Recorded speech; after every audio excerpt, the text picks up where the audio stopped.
Hi everybody and welcome back to Discard Dead, where we like to open boosters and boxes of dead and out of print trading card games. We have another booster medley today and we'll be looking at a variety of packs from a variety of games that have come and gone into the shadows of time. For today's selection, we have a pack of Ultimate Combat, Star of the Guardians, Echelons of Fire, Ophidian 2350, Cyberpunk, and MetaX Justice League. And to cap it all off, we've got a nice little pack of Jurassic Park cards. Why not?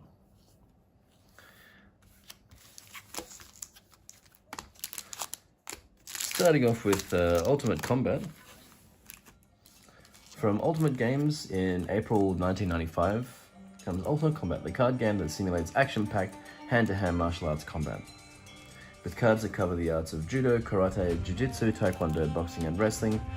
And then the expansion, which came a little bit later, the ancient fighting arts of China, expanding repertoires with Kung Fu and Tai Chi. Players can play foundation cards to represent the progression of the fighter's understanding of their art. They can build on their techniques to strike, block, and recover in an effort to overpower their opponent. Each pack comes with 15 cards, including a very rare card, 2 rares, 3 uncommons, and 9 other common cards. I really do like the metal foil pack. They're great. First, oh, okay, wow. So it seems like some of these cards are going to be flipped. All right. So first off, we've got Right Hook, Inside Block, which is a technique card. What's this? We've got Throat Grab, Knife Hand Block, another technique. We've got a Front Kick, Outside Block. We've got a Foot Sweep, Outside Block. There's another technique. Ah, cool. So the Awareness, this is one of those foundation cards. Has a little gold stamp here. This must be the very rare card. There's a bit of a strange. Oh wow, a very antique-y sort of old school bookshop kind of smell to it. That's really funky. So Awareness, that must be the very rare card. We've got Counter Zero. This is an advantage card. Let's see, we've got Adrenaline, another advantage, and Body Odor. That's cool. Okay, another Body Odor card. So apparently you can get duplicates in some packs. Apparently, Psychic Siphon. This is it's like a black belt. I wonder if these might be the common since they're white belts, and then black belts must be the rare cards. So we've got Psychic Siphon and Drop Jab, Inside Block, another technique. I've got brown belts, so these must be the uncommons. Counter 2, Combination 2, Move Front, it's an attacker's movement card, cool. And then Psychic Block, is our last brown belt card, nice.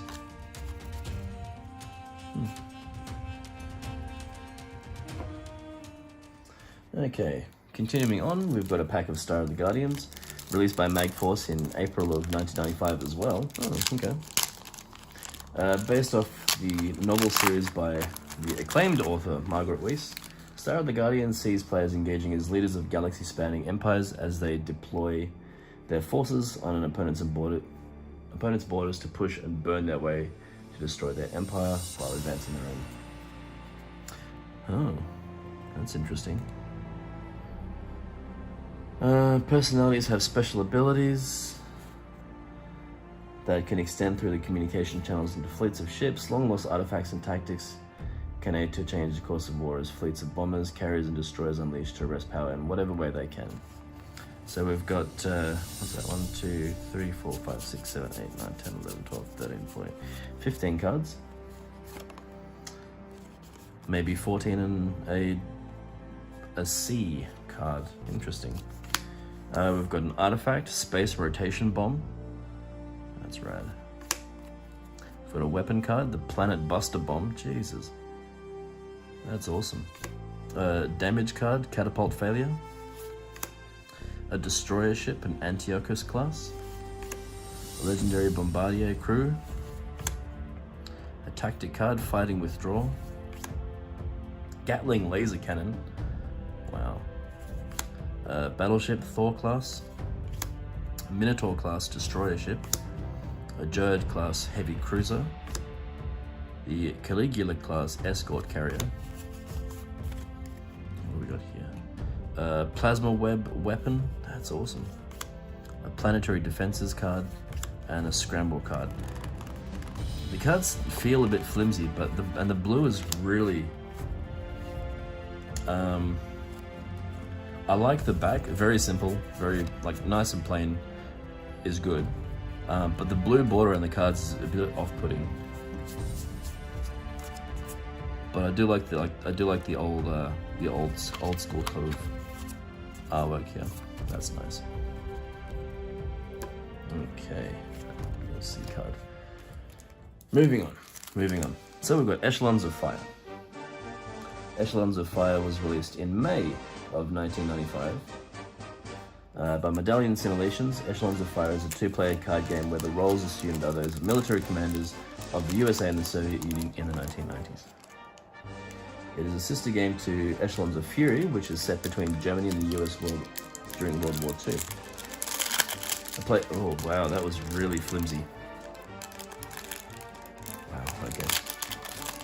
A player's deck contains what an army needs, including supplies, land and air units, weaponry and equipment, along with terrain cards to give the advantage. I've been a big fan of the Advance Wars games, actually. Really loved them. I had a very poor attempt at trying to make my own card game about it, using like rip sprites and stuff, if you're familiar with any of them. So I've been looking forward to opening a pack of this, because it really gives me that whole, the old Advance Wars kind of feel. Let's see. So we've got a US M1 Abrams, a main battle tank.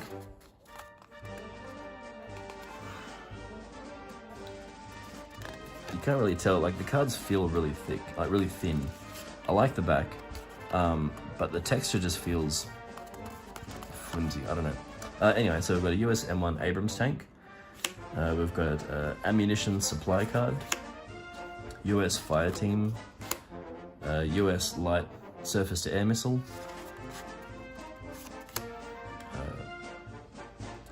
NDG fire team. Feels really sort of grainy. Another fire team, is that the same thing? It is, so we can get duplicates in a pack. More duplicates, okay. US Dragon, an anti-tank guided missile. Okay, so there's like attack and defense values as well. We've got a maneuvering card, a right flank. Soviet NDG T-72 battle tank. We've got fragmentation grenades, good old frags. M60 light machine gun. We've got a reconnaissance fire team. Is that another one? Is that? Oh, okay. No, it's slightly different. Okay. An artillery strike, one medium mortar, and a sandbagged position and emplacement. Don't really know what any of those do. I haven't had any luck finding any kind of rules or anything detailing the game itself. I've read someone describe it as a very poor attempt at copying Magic the Gathering. I can kind of see that with like the attack and defense values, and these might be certain types of I don't know, I guess resource costs or something. Maybe something to do with the supply. Okay, so this supply ammunition represents enough ammo to satisfy one, if you can see that, one bullet symbol, or one shell or one round. So this, I guess that would be able to pay for this to play in, I don't know. Strange. Righto, let's get cracking. We've got Ophidian 2350. This was produced by Fleer in 2003. Puts players in the role of a manager of teams of gladiators who fight for glory and bloodshed. Combatants are aided by their supporters as they surge forward as the title battle ebbs and flows. There's only one set, it didn't really last long. That's a cool background. That's a cool card back, I like that. The old Ouroboros there. The game was actually picked up by Hack and Slash Games updated and rebranded it as Ophidian 2360. So we've got a regen bot. This is a minion assistant. I'm not sure what those mean. We've got Confused Alliance. This is a quick hit card. It's a delusion. We've got a Guardian Aura, Gladiator. Death's Dust is a zone environmental card.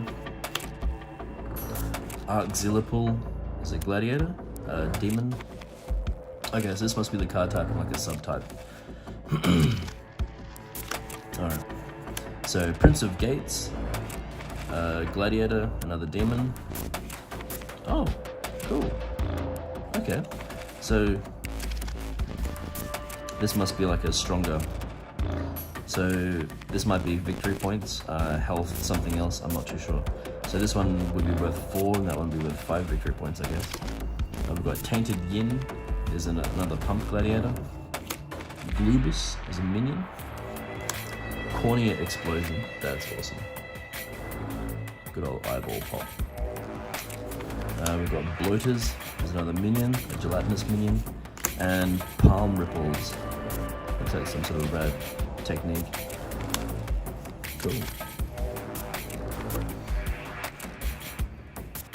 Okay, moving on, we've got a pack of Cyberpunk from Social Games with R. Talsorian Games from December 2003. The Cyberpunk TCG is based on the Cyberpunk role-playing game, which was launched in 1988 and is set in the near dark dystopian future of the cyberpunk world, where corporations are the ruling elite class. Dark mercenary soldiers rule the streets and everything and everybody has a price. That's a funky card back. Okay, so we've got the badge. I think, okay, so the badge says a bar. Maybe it's like some sort of terrain area. The Mini Auto 9 weapon submachine gun. The mall is an entertainment location. Oh, okay, so it is locations. It just came out naturally. The Mitsu Hover is a vehicle. We've got the Night Owl, another bar. The Monorail Pass, a toy of some sort. We've got Sniff. We've got a Hunter, a Nomad 7-something martial artist, cool. Chrome legs, okay, so this must be like some sort of equipment. And a BMW cross country. So players have sponsors, apparently, to recruit and lead mercenaries, I guess like this Hunter. Saboteurs and hackers as well on missions against rival organizations. This is probably something like how many resources they cost or how many is required, or I'm not too sure. But I'm looking forward to a little shipment of Cyberpunk coming in soon, so hopefully I can rip into that and share some of that with you guys too. Okay. Coming up to the close, we've got a pack of MetaX Justice League with 12 cards per pack by Panini Games in 2007 with DC Comics. The MetaX trading card game pits heroes from across the DC universe along with Attack on Titan of all things. That's pretty crazy. In a 3-on-3 free-for-all battle for supremacy. Okay. So there are two other expansions after this one. There's a Green Lantern set, and like I said, the Attack on Titan. Having that they kind of switch from DC Comics to Titan seems like they were probably trying to expand the potential for like multi-property play. Like I said, 12 cards inside. Apparently there's 1 rare card, 4 uncommons and 7 commons, so let's try and figure those ones out. We've got a Combat Mastery card. There's a common. We've got a Special Battle, special card, I don't know what that means. Superboy, Con-El, is a hero character. We've got Intelligence, another battle card. Okay. Overboard is another event. We've got Strength. There's another battle card. Poison Ivy. Oh, cool. It's a villain card. Bizarro. Nice. Imperfect Duplicate, that must be the rare. Point Blank is an event card. Crypto the Super Dog. Passion for the Hunt. And Green Lantern Hal Jordan. So from what I can gather, these stats must correspond to these kind of things. So this must be special, that must be intelligence, and must be strength.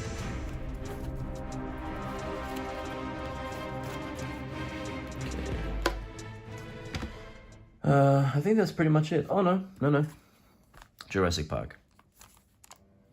So finally we have a pack of this was released by Dynamic Marketing in 1993. In case you are not aware, Dynamic Marketing is an Australian collectibles company that dealt with trading cards and stickers over sports and movie properties. They delved into sports, I think, as well.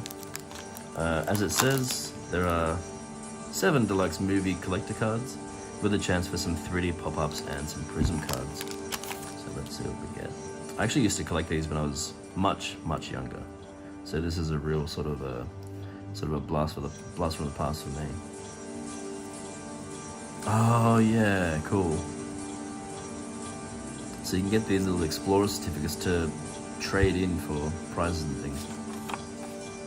Depending on how many bones you get of these, you can like claim a cash prize.